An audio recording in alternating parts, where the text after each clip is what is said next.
डाल पर बैठी टूनी चिड़िया और कालू कौवन आपस में बातें कर रही थी।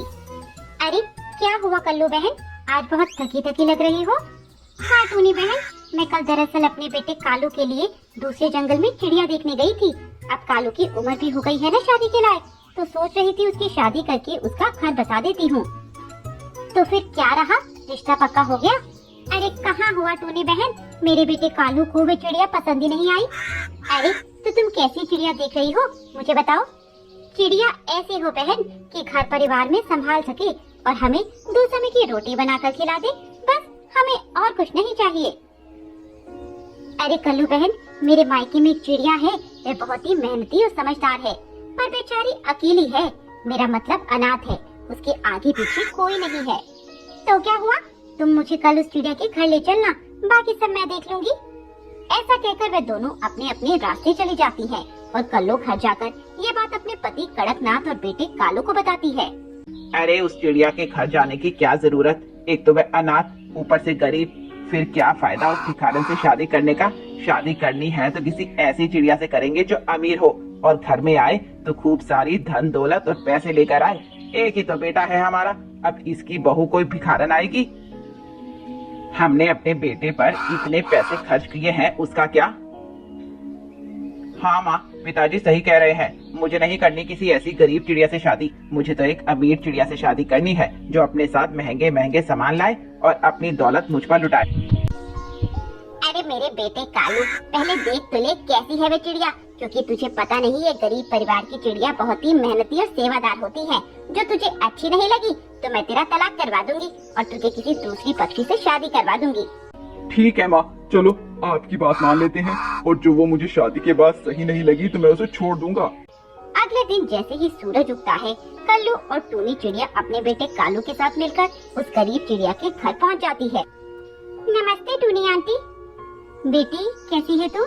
मैं तो ठीक हूँ आंटी, और आज मेरे घर कैसे आना हुआ आंटी? बेटी आज मैं किसी खास को लेकर तुम्हारे घर आई हूँ, इनसे मिलो। इनका नाम है कल्लू और यह इनका बेटा कालू। यह तुम्हें देखने आए हैं और यह तुमसे शादी करना चाहते हैं और अपनी घर की बहू बनाना चाहते हैं। आंटी आप तो जानती है ना, मेरा इस दुनिया में कोई नहीं है, इसीलिए जो आपको सही लगे, आपके अलावा मेरा कौन है इस दुनिया में? हाँ कोमल बेटी, मैं जानती हूँ। देख कल्लू बहन, ये रही हमारी बेटी कोमल, तुम्हें इससे जो पूछना है पूछ लो। बेटी तुम क्या क्या कर लेती हो? आंटी मुझे सिलाई बुनाई कढ़ाई और सब तरह का खाना बनाना आता है। अरे वाह बेटी, तुम तो सर्वगुण संपन्न हो, मुझे ऐसे बहू की तलाश थी। बेटा कालू, तुझे कुछ पूछना हो तो तू भी पूछ। इसके बाद कालू कोमल को एक कोने में ले जाकर बात करता है। आपने पढ़ाई कहाँ तक की है? जी मैंने पढ़ाई नहीं की, कोई था ही नहीं जो मुझे पढ़ा सके, पर मेरा पढ़ने का बहुत मन था। आपकी क्या क्या हॉबी है? जी मैं समझी नहीं।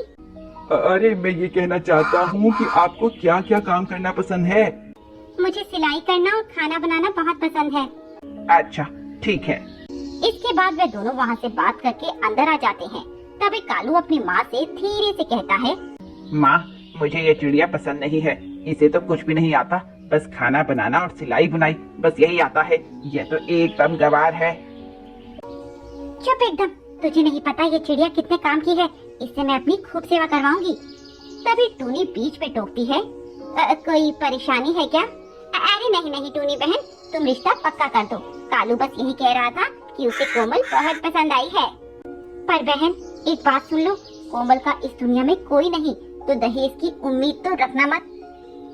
अरे हमें तो बस लड़की चाहिए, दहेज वहेज के लालची हम नहीं। इसके बाद टूनी कोमल और कालू की शादी मंदिर में करवा देती है और सब विधि विधान के साथ विवाह संपन्न हो जाता है। कालू कोमल को अपने घर ले जाती है और टूनी रास्ते से ही वापस चली जाती है। और अगले दिन कालू कोमल को चने का साग और मक्के की रोटी बनाने को कहती है। और हाँ कोमल, ये सब बनाने का सामान घर में नहीं है, तो तुम्हें पहले जाकर बाजार से ये सब लाना होगा। हम भी देखें कितना अच्छा खाना बना लेती हो तुम। पर माँ जी मुझे नहीं पता कि ये सब कहाँ मिलेगा, मतलब मुझे इस जंगल की कोई जानकारी नहीं है। वो सब देखना मेरा काम नहीं है, मुझे तो बस खाना खाने से मतलब है। और हाँ एक बात और, हमारे यहाँ सब खाना 10 बजे तक खा लेते हैं और अभी 8 बज गए हैं, तो जल्दी करो।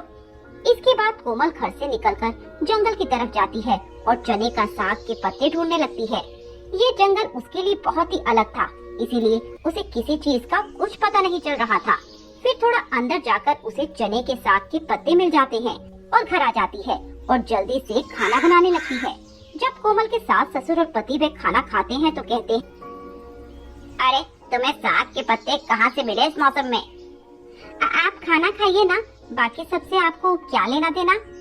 अगले दिन कालू अपनी माँ कल्लो से कहता है, माँ, इसने कहा था ना कि ये घर भी बना लेती है, तो क्यों ना इससे लकड़ी का एक घर बनवा लिया जाए। हाँ मेरे बेटे तू सही कह रहा है, आज इससे घर बनवा लेते हैं। तभी कोमल वहाँ आती है। अरे कोमल बहू, तूने कहा था कि तू घर भी बना लेती है, तो जरा हमारे लिए एक लकड़ी का घर बना दे। हाँ और नहीं तो क्या, हम भी देखें कैसा घर बनाती हो तुम। ठीक है माँ जी, मैं बना देती हूँ। वैसे आप मेरी थोड़ी मदद कर देती तो। नहीं नहीं, मैं तो घर का कोई काम नहीं करती हूँ। कालू जी, आप मेरी थोड़ी मदद कर दीजिए।